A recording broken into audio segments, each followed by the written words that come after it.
Monsieur le vice-président du Conseil d'État, Mesdames et Messieurs les hauts magistrats, Monsieur le bâtonnier, Madame la vice-bâtonnière, Mesdames et Messieurs, et last mais certainement not least, chers élèves avocats, je voudrais tout d'abord exprimer ma gratitude vers ceux qui m'ont fait l'honneur de me choisir comme coparrain de cette promotion d'élèves avocats 2016-2017.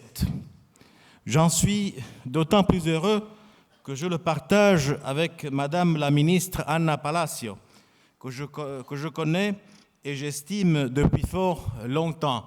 Et évidemment, je m'associe aux vœux pour sa santé exprimés par Monsieur le professeur Jean Neuret, que je remercie au passage des mots très généreux qu'il a prononcés à mon égard.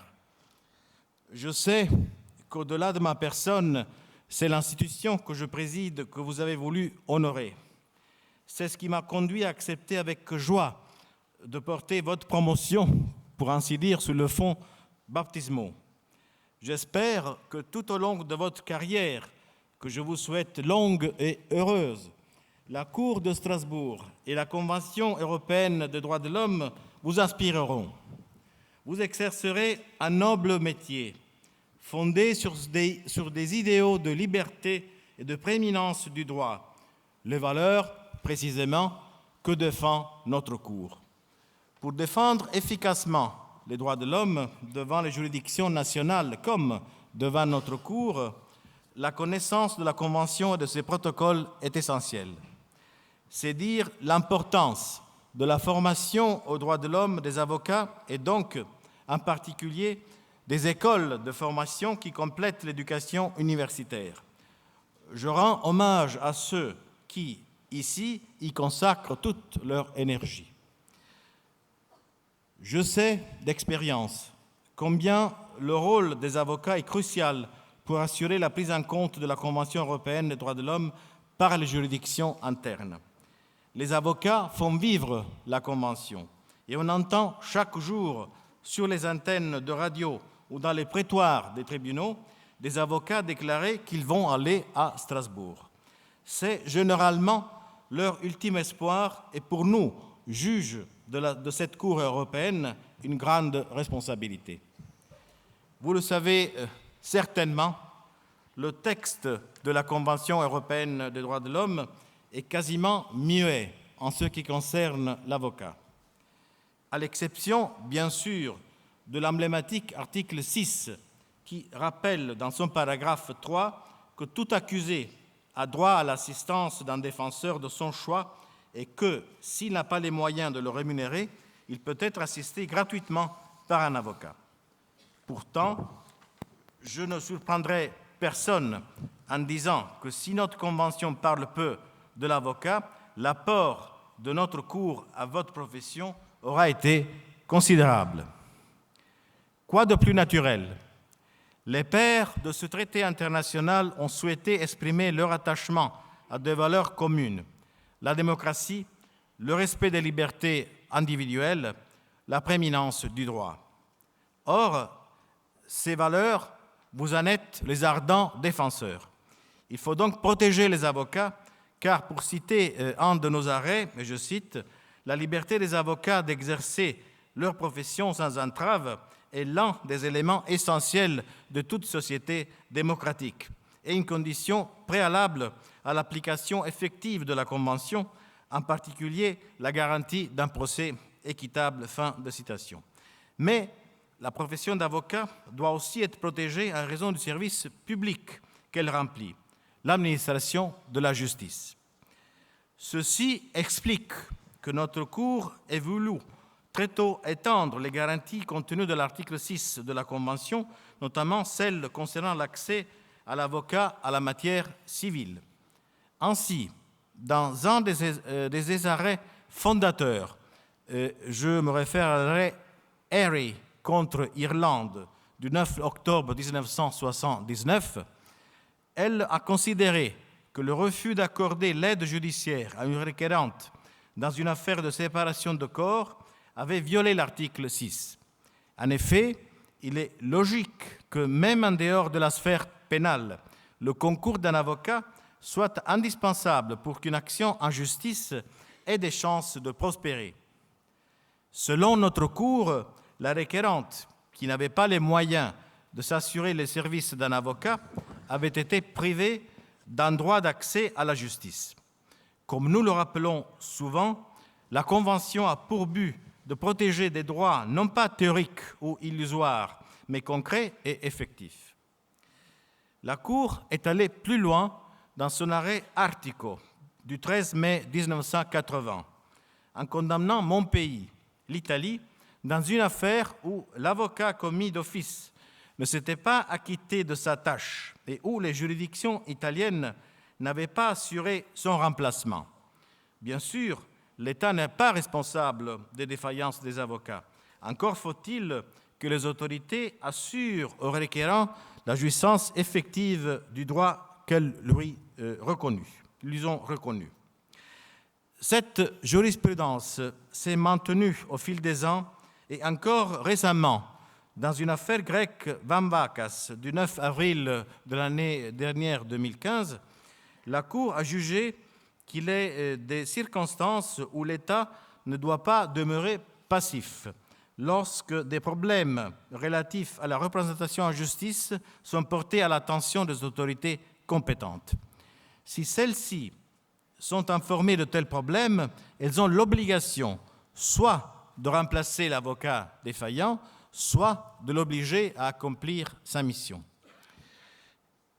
Une fois la personne assistée d'un avocat, encore faut-il que cet auxiliaire de justice bénéficie d'un certain nombre de garanties conventionnelles, notamment dans ses relations avec ses clients. À cet égard, la question de la confidentialité, c'est une évidence, est absolument cruciale. Dans l'arrêt Golder contre le Royaume-Uni de 1975, le droit au respect de la correspondance du détenu avec son avocat a été consacré. Ceci s'applique aussi bien aux détenus condamnés qu'aux personnes en détention provisoire. Ces principes ont été réaffirmés depuis de nombreuses reprises par notre Cour, qui a toujours rappelé l'importance du principe de confidentialité inhérent au rapport entre l'avocat et son client. La correspondance entre un détenu et son avocat ne peut donc être ouverte que dans des cas exceptionnels. De même, la mise sous écoute téléphonique des lignes d'un cabinet d'avocats a été sanctionnée dans l'arrêt COP contre Suisse du 25 mars 1998. Notre Cour a alors estimé que la loi suisse ne tenait pas suffisamment compte de la confidentialité des relations entre l'avocat et son client. S'agissant toujours de la confidentialité, comment ne pas citer l'affaire Michaud contre la France du 6 décembre 2012.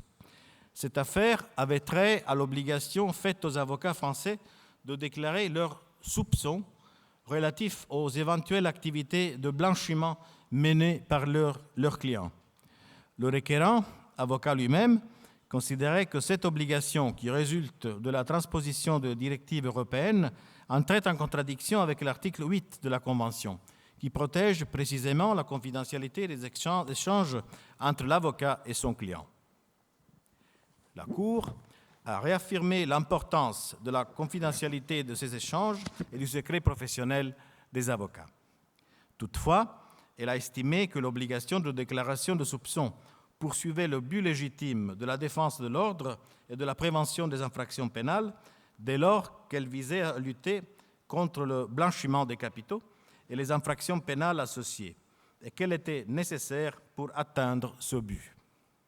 Elle a donc retenu que l'obligation de déclaration de soupçons ne portait pas une atteinte disproportionnée à votre secret professionnel. En outre, la loi met en place un filtre protecteur de ce secret en prévoyant que vous ne communiquez pas directement vos déclarations à l'administration, mais à votre bâtonnier. Autre garantie importante accordée aux avocats, celle qui concerne votre cabinet. Il est et doit être un lieu protégé. Depuis l'arrêt Nimitz contre Allemagne du 16 décembre 1992, la protection du domicile, telle qu'assurée par l'article 8, a été étendue au cabinet d'avocats. Cette affaire concernait une perquisition opérée dans un cabinet d'avocats.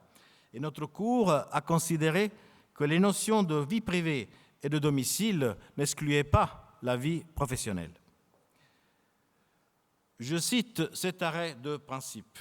Il convient de rappeler que dans le cas d'un avocat, pareille intrusion, on se réfère évidemment à la perquisition, peut se répercuter sur la bonne administration de la justice et partant sur les droits garantis par l'article 6. C'est dire à quel point, pour reprendre l'expression utilisée par la Cour dans l'arrêt Casado Coca contre Espagne du 24 novembre 1994, la Cour tient compte du statut spécifique de votre profession. Cela ne signifie pas, bien entendu, que le cabinet d'un avocat soit un lieu sacré ou inviolable. Mais si des perquisitions peuvent intervenir, cela doit se faire en observant un certain nombre de garanties, au premier rang desquelles figure la présence du bâtonnier ou de son représentant. La Cour procède donc à un examen de la situation au cas par cas. Un exemple récent est l'arrêt rendu dans l'affaire Cervulo et autres contre Portugal le 3 septembre dernier. Dans cette affaire, la Cour a considéré que la saisie de fichiers électroniques dans un cabinet d'avocats avait été compensée par des garanties procédurales permettant de prévenir les abus ou l'arbitraire et de protéger le secret professionnel des avocats. En revanche, la Cour est parvenue à une décision inverse dans une autre affaire récente, Vinci Construction contre la France du 2 avril 2015, qui a vu la France condamnée en raison de saisie de documents informatiques. La Cour est parvenue à un constat de violation au motif notamment qu'en l'espèce, si les requérants ont exercé le recours que la loi leur ménageait devant le juge des libertés et de la détention, ce dernier, tout en admettant la présence d'une correspondance émanant d'un avocat parmi les documents retenus par les enquêteurs, s'est contenté d'apprécier la régularité du cadre formel des saisies litigieuses sans procéder à l'examen concret qui s'imposait d'après la Convention. Il va de soi que la Cour ne fait aucune distinction entre les différentes catégories de correspondance de l'avocat. Une protection globale est assurée pour toutes les lettres et pour les courriers échangés par les moyens modernes de communication. Autre question tout aussi cruciale, celle du moment de l'intervention de l'avocat. À partir de quelle étape de la procédure notre Cour estime-t-elle la présence d'un avocat indispensable? Cette question délicate est bien entendu celle de la présence de l'avocat pendant la garde à vue. Et comme vous le savez, c'est un arrêt très célèbre de notre Cour, l'arrêt Saldus contre la Turquie du 27 novembre 2008, qui est à l'origine des bouleversements qu'a connus dans ce domaine le système français.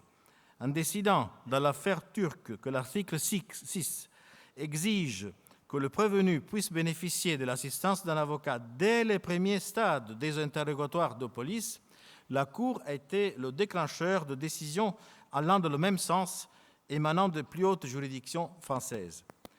Faute de temps, il m'est impossible de traiter aujourd'hui de manière exhaustive de l'avocat et de la Convention européenne des droits de l'homme. Mais s'il y a un domaine que je m'en voudrais de ne pas aborder, c'est celui des garanties qui découlent de l'article 10 de la Convention, qui garantit, comme vous le savez, la liberté d'expression. Dès son arrêt Casado Coca, la Cour a rappelé la nature spécifique de la profession d'avocat et elle a précisé qu'en sa qualité d'auxiliaire de la justice, il bénéficie du monopole et de l'immunité de plaidoirie. Mais il doit témoigner de discrétion, d'honnêteté et de dignité dans sa conduite. Il est clair que la liberté d'expression des avocats est protégée par l'article 10, mais pas de la même manière que celle des journalistes, que nous considérons comme, c'est l'expression typique de notre jurisprudence, les chiens de garde, les watchdogs de la démocratie, selon l'expression que notre cour a inventée et qui a fait le tour du monde. Bien évidemment, dans l'enceinte du prétoire, la liberté d'expression est totale. En dehors du prétoire, la liberté d'expression, tout en étant préservée, ne peut être illimitée. C'est toujours une question d'équilibre aménagé entre les différents intérêts en jeu. Le droit au public d'être informé sur les questions qui touchent au fonctionnement de l'institution judiciaire, les impératifs d'une bonne administration de la justice et évidemment la liberté d'expression de l'avocat. Un arrêt important dans ce domaine est celui rendu dans l'affaire Maurice contre la France du 23 avril 2015. Cette affaire concernait la condamnation pénale d'un avocat en raison de propos relatés dans la presse pour complicité de diffamation de juge d'instruction. La Cour a estimé que les propos de l'avocat n'avaient pas dépassé les limites du droit garanti par l'article 10 et qu'ils concernaient un sujet d'intérêt général, à savoir le fonctionnement de la justice. Toutefois, la Cour a souligné que l'avocat ne saurait être assimilé à un journaliste, puisqu'il n'est pas un témoin extérieur chargé d'informer le public, mais qu'il est, au contraire, directement impliqué dans le fonctionnement de la justice et dans la défense d'une partie. En outre, la Cour a insisté sur l'importance de préserver l'autorité du pouvoir judiciaire et de veiller au respect mutuel entre magistrats et avocats. Vous le voyez, c'est un exercice difficile auquel doit se livrer la Cour dans les affaires qui lui sont soumises. Toutefois, si on dresse un bilan global, je suis convaincu que grâce à la Cour européenne des droits de l'homme, la place de l'avocat a été considérablement renforcée dans le système procédural français, mais aussi dans tous les pays d'Europe. Je m'en réjouis et c'est le sens, je dirais, de ma présence parmi vous ce soir. En choisissant pour parrain le président de la Cour européenne des droits de l'homme, je crois et j'espère que vous avez voulu dire que votre école sera déterminée à placer les droits de l'homme parmi ses priorités. La Convention européenne des droits de l'homme est un texte bref. Sur la base de ce texte, notre Cour a tracé, depuis bientôt 60 ans, les grandes lignes du droit au procès équitable, du droit au respect de la vie privée. Elle est intervenue dans des domaines nouveaux tels la bioéthique, l'éducation ou l'environnement. Elle a affirmé sa jurisprudence en matière de protection des droits des étrangers et des minorités, notamment sexuelles. Si elle a pu le faire, c'est grâce aux avocats qui ont soulevé ces questions. Élèves avocats, la Convention vous appartient. C'est à vous qu'il reviendra, dans les années qui viennent, de faire vivre ce texte en l'invoquant devant les juges internes comme à Strasbourg. C'est une belle responsabilité.